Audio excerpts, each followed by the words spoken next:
अहिल्यादेवी होळकर शेतकरी कर्जमुक्ती योजनेचा लाभ मिळणाऱ्या शेतकऱ्यांना नमो शेतकरी महासन्मान निधी योजनेचा लाभ नाकारण्यात येतोय। अनेक शेतकऱ्यांच्या खात्यात या योजनेचा निधी जमा न झाल्यानं ते संभ्रमात आहेत। त्यामुळे आधीच संवेदनशील बनलेल्या कर्जमाफीचा विषय आणखी तापण्याची शक्यता आहे। कर्जमाफीमुळे सरकारवर वाढलेला आर्थिक भार कमी करण्यासाठी हा निर्णय घेण्यात आल्याचं सांगितलं। सचिन जिरे आपल्या सोबत आहेत। सचिन, काय नेमकं चाललेलं आहे?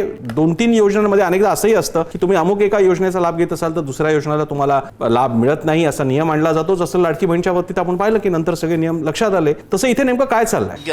आज आपण जर पाहिलं तर गेल्या 2 हप्ते जे आहेत या निधीचे अजून शेतकऱ्यांना मिळालेले नाहीये। ही एक बाजू आहे। तर दुसरी बाजू अशी आहे की आत्ताच कर्जमुक्ती जाहीर झालेली आहे। दोन्ही घटना एकाच काळात घडलेल्या आहेत। त्यामुळे नेमकं सध्या होणार काय यावरती अनिश्चितता आहे। मात्र आता जे 2 हप्ते मिळाले नाही त्यामुळे शेतकरी कुठेतरी संभ्रमात आहे। जवळपास जे कर्जमुक्तीचा जो लाभ आहे तो 56 लाख शेतकऱ्यांना मराठवाड्यातला मिळणार आहे। जर एकच योजना लागू करायची झाल्यास मग जे 56 लाख शेतकरी या कर्जमुक्तीच्या लाभामध्ये पात्र ठरले त्यांना मग मुकावं लागतं की काय या निधी संदर्भात अशी परिस्थिती निर्माण झालेली आहे। कारण की संभ्रमाचा जो परिस्थिती आहे ती सर्व शेतकऱ्यांमध्ये आहे। शेतकऱ्यांना हे कळत नाहीये की त्यांना खरं हे जे वर्षभरातले जे 6,000 रुपयाचे जे 2 हप्ते आहे 2,000 ते मिळणार आहेत की नाही, की मग कर्जमुक्तीचा लाभ मिळणार किंवा कर्जमुक्ती आणि या शेतकरीचे दोन्ही जे हप्ते आहेत ते एक सोबत मिळेल हा संभ्रम अजूनही कायम आहे। मात्र कुठेतरी शेतकऱ्यांनी हा जो आधार मिळायचा तो गेल्या 2 हप्त्यापासून मिळत नाहीये। आजच्या कृषी क्षेत्रातील मोठ्या बातम्या, शासनाच्या घोषणा, अनुदानातील बदल, खरेदी धोरणे आणि बाजारभावांमधील हालचाल सर्व काही तुम्ही पाहणार आहात या व्हिडिओच्या माध्यमातून। राज्यातील 57,858 डिजिटल नकाशे सर्वांसाठी खुले झाले। महाराष्ट्राचा पाणलोट विकास एका क्लिकवर, डिजिटल युगाची सुरुवात। प्रधानमंत्री कृषी सिंचन योजनेअंतर्गत पुणे येथील वसुंधरा पाणलोट विकास यंत्रणेने अद्ययावत भौगोलिक माहिती प्रणालीद्वारे सूक्ष्म पाणलोट नकाशे विनामूल्य उपलब्ध करून दिलेत आणि या सुविधेमुळे नागरिकांना आपल्या परिसरातील जलस्रोत, जमिनीचा प्रकार, सीमा आणि भूजल पुनर्भरण क्षमतेची अचूक माहिती घरबसल्या मिळून नकाशे डाउनलोड आणि प्रिंट करता येणार आहेत। उपमुख्यमंत्री, मंत्री आणि राज्यमंत्र्यांसाठी छापील वर्तमानपत्र खरेदी बंद। धक्कादायक शासन निर्णय तात्काळ मागे घ्या। बृहन्मुंबई वर्तमानपत्र विक्रेता संघाची मुख्यमंत्र्यांकडे मागणी। राज्य शासनाने 1 सप्टेंबर पासून मंत्र्यांच्या कार्यालयात आणि शासकीय निवासस्थानी छापील वर्तमानपत्र देणं बंद करून फक्त डिजिटल वर्गणीचा खर्च देण्याचा निर्णय घेतलाय। वय 35 आणि 40च्या उंबरठ्यावर तरीही संसाराची प्रतीक्षा। सुशिक्षित, नोकरी करणारे आणि शेतकरी तरुणांच्या लग्नाचा प्रश्न गंभीर। योग्य जोडीदाराच्या शोधात वय वाढलं। बदलत्या अपेक्षांमुळे विवाह संस्था सामाजिक संकटाच्या उंबरठ्यावर। वाढत्या अपेक्षा, बदलती जीवनशैली आणि शेती व्यवसायाकडे बघण्याचा नकारात्मक दृष्टिकोन यामुळे अनेक सुशिक्षित आणि शेतकरी तरुणांचा विवाह रखडल्याचं पाहायला मिळतंय। या समस्येवर मात करण्यासाठी समाजात सकारात्मक जनजागृती करणं आणि परस्पर समंजसपणा वाढवणं अत्यंत गरजेचं बनलंय। आता वंदे मातरमचा अवमान केला तर आता थेट जेल। राज्यसभेनंतर लोकसभेत देखील गदारोळामध्ये विधेयक मंजूर। संसदेच्या दोन्ही सभागृहांमध्ये विरोधकांच्या गदारोळात राष्ट्रीय सन्मानाचा अपमान प्रतिबंधक सुधारणा विधेयक मंजूर करण्यात आलंय। या नव्या कायद्यानुसार वंदे मातरमला जनगण मनप्रमाणेच कायदेशीर संरक्षण मिळून त्याचा अवमान करणाऱ्याला 3 वर्षांपर्यंतच्या कारावासाची शिक्षा होऊ शकते। आषाढी यात्रेत विठू राहायला 9.92 कोटी रुपयांचं दान, रोख रकमेसह सोने चांदीचे दागिने अर्पण। आषाढी वारीच्या काळात लाखो भाविकांनी पंढरपुरात श्री विठ्ठल रुक्मिणीच्या चरणी विविध माध्यमांमधून कोट्यवधी रुपयांचं दान आणि मौल्यवान दागिने अर्पण केले। तसेच या कालावधीमध्ये सुमारे 4.5 लाख वारकऱ्यांनी पदस्पर्श करत दर्शन, तसंच 5 लाखांहून अधिक भाविकांनी मुखदर्शन घेतलं। 1,66,00,000 पात्र बहिणींची यादी तयार। लाभार्थी खात्यामध्ये 1,500 रुपये जमा होण्याचा मार्ग मोकळा। मुख्यमंत्री माझी लाडकी बहीण योजनेची ई-केवायसी प्रक्रिया पूर्ण झाल्यानंतर राज्यातील पात्र महिलांची अंतिम यादी प्रसिद्ध करण्यात आली आणि या पडताळणीनंतर पात्र ठरलेल्या महिलांच्या बँक खात्यात दरमहा आर्थिक मदत जमा करण्याची प्रक्रिया सुरू झालेली आहे। छत्रपती संभाजीनगर जिल्ह्यात केवायसीला अल्प प्रतिसाद। कर्जमुक्तीसाठी 1 लाख शेतकरी पात्र, केवायसी मात्र 39,000 शेतकऱ्यांचीच। शेतकरी कर्जमुक्ती योजनेअंतर्गत जिल्ह्यातील 1,05,000 शेतकरी पात्र ठरले असले तरी अजून देखील अनेक शेतकऱ्यांचं ई-केवायसी प्रमाणीकरण पूर्ण झालेलं नाही। यामुळे प्रशासनाने सहकार सेवा केंद्रांद्वारे मोफत केवायसीची सुविधा उपलब्ध करून देत शेतकऱ्यांना तातडीने प्रक्रिया पूर्ण करण्याचं आवाहन केलंय। मुसळधार पावसाने जिल्हा ओलाचिंब। नांदेड जिल्ह्यात रेड अलर्टचा इशारा। मुदखेड तालुक्यामध्ये सर्वाधिक 75.17 मिलीमीटर नोंद। जिल्ह्यात गेल्या 24 तासात संततधार आणि मुसळधार पाऊस पडल्यामुळे नदी, नाले आणि तलावांमधील पाणीसाठ्यात मोठ्या प्रमाणात वाढ झाली। प्रशासनाने नागरिकांना पुराच्या पाण्यात न उतरण्याचा आणि आवश्यक ती खबरदारी बाळगण्याचा इशारा दिलाय। शेतकरी कर्जमुक्तीसाठी 7,000 कोटींचा निधी शासनाची मंजुरी, कर्ज खात्यात जमा होणार. राज्य शासनाने पुण्यश्लोक अहिल्यादेवी होळकर शेतकरी कर्जमुक्ती योजनेअंतर्गत पात्र शेतकऱ्यांच्या खात्यात थेट अनुदान रक्कम वर्ग करण्यासाठी निधी मंजूर केले आणि या योजनेची पहिली यादी तयार झाली असून लवकरच पुढील याद्या जाहीर करून निधी वितरण केलं जाईल. कापूस आयातीचा विक्रम मोडणार. CAIचा अंदाज कापूस आयात 60 लाख गाठींपर्यंत पोहोचणार, तर निर्यात अंदाजामध्ये 15 लाख गाठींची घट. कॉटन असोसिएशन ऑफ इंडियाने 2025-26 कापूस हंगामासाठी आयातीचा मूळ अंदाज वाढवून 60 लाख गाठींवर नेला असून हा आतापर्यंतचा उच्चांक मानला जातोय.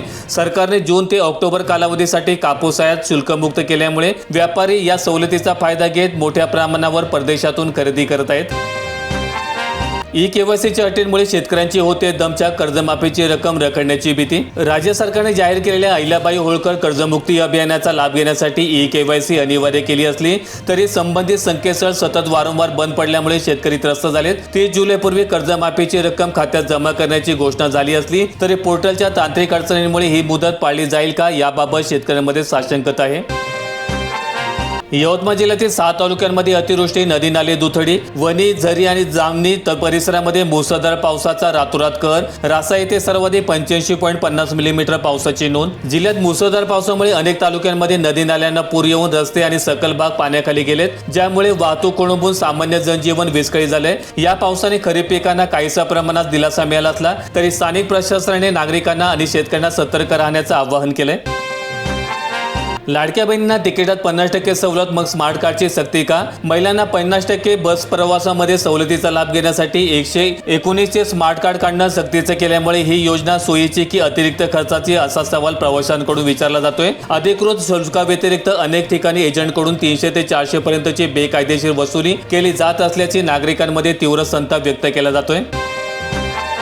नाशिक जिल्ह्यात 9 लाख लाभार्थ्यांना स्मार्ट शिधापत्रिका, QR कोडयुक्त स्मार्ट शिधापत्रिका देण्याचा निर्णय. QR संकेतकांमुळे धान्य वितरणामध्ये पारदर्शकता. राष्ट्रीय अन्न सुरक्षा योजनेअंतर्गत नाशिक जिल्ह्यातील सुमारे 9,17,000 पात्र लाभार्थ्यांना टप्प्याटप्प्याने QR कोडयुक्त प्लॅस्टिकच्या स्मार्ट शिधापत्रिका धारकांचं वाटप करण्यात आले. या डिजिटल प्रणालीमुळे स्वस्त धान्य दुकानांमध्ये बनावट नोंदी आणि गैरव्यवहार रोखण्यास मदत होऊन धान्य वितरण अधिक पारदर्शक होणार आहे. उद्यापासून car, fridge, TV, washing machine आणि मोबाईल महागणार. आंतरराष्ट्रीय युद्धतणाव, कच्च्या मालाचे वाढलेले भाव आणि डॉलरच्या तुलनेत रुपयाचं होणारं अवमूल्यन यामुळे कंपन्यांचा उत्पादन खर्च मोठ्या प्रमाणात वाढलाय. 1 ऑगस्टपासून या अतिरिक्त खर्चाचा भार ग्राहकांवर टाकला जाणार असल्यामुळे इलेक्ट्रॉनिक्स वस्तू, वाहने आणि ब्रँडेड कपड्यांच्या किमतीत मोठ्या प्रमाणात वाढ होणार आहे. महाराष्ट्रातील धरणांमध्ये 63.25% पाणीसाठा. कोकण आणि पुणे विभागात दिलासादायक चित्र. गेल्या वर्षीच्या तुलनेत यंदा राज्यातील एकूण 3029 धरणांमधील पाण्याचा साठा सुमारे 7% घटला असला तरी कोकण आणि पश्चिम महाराष्ट्रात चांगला पाऊस झालाय. मराठवाडा आणि विदर्भातील अनेक धरणांमध्ये अजून देखील पुरेसा पाणीसाठा झाला नसल्यामुळे आगामी काळात चांगल्या पावसाची प्रतीक्षा कायम आहे. राज्यातील 3 जिल्ह्यांमध्ये धान्य ATM उभारणार. नाशिक, ठाणे आणि नागपूरमध्ये प्रायोगिक प्रकल्प. लाखो रेशन लाभार्थ्यांना थेट फायदा होणार. सार्वजनिक वितरण व्यवस्था अधिक पारदर्शक आणि वेगवान करण्यासाठी राज्य सरकारने जागतिक अन्न कार्यक्रमाच्या सहकार्याने अत्याधुनिक यंत्रणा सुरू करण्याचं ठरवलंय. पहिल्या टप्प्यामध्ये नाशिक, ठाणे आणि नागपूर जिल्ह्यांमध्ये सुविधेसाठी योग्य जागांची निवड करून लाभार्थ्यांना रांगेत उभं न राहता सहज धान्य उपलब्ध करून दिलं जाणार आहे.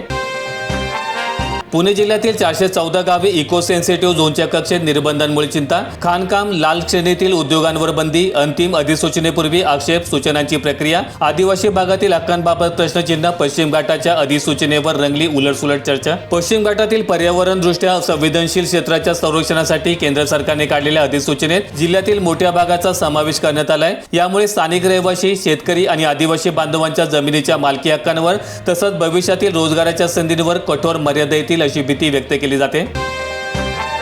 सोन्याच्या दागिन्यांची खरेदी घटली. चढ्या भावांमुळे मागणी 17% घसरण. कमी वजनाच्या दागिन्यांवर भर. जागतिक सोन्याची मागणी मात्र स्थिर. जागतिक स्तरावर सोन्याचे दर विक्रमी उच्चांकावर पोहोचल्यामुळे ग्राहकांनी दागिन्यांच्या खरेदीत प्रचंड सावध भूमिका घेतली. केंद्रीय बँकांची वाढती खरेदी आणि आशियातील गुंतवणुकीमुळे सोन्याची एकूण जागतिक मागणी 1,269 टनांवर स्थिर राहिली.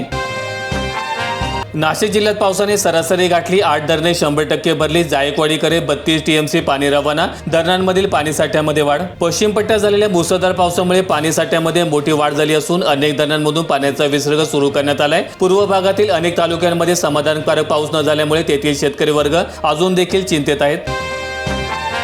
नांदेडच्या 14 महसूल मंडळातील शेतकऱ्यांचा पीक विमा मिळण्याचा मार्ग मोकळा. खरीप हंगाम 2025 मध्ये सोयाबीन पीक विमा दाव्याचा राज्य शासनाच्या हिश्श्याला मंजुरी मिळाल्यामुळे नांदेड जिल्ह्यातील 14 महसूल मंडळातील शेतकऱ्यांना 78 कोटी रुपयांचा मंजूर पीक विमा लवकरच मिळण्याचा मार्ग मोकळा झालाय.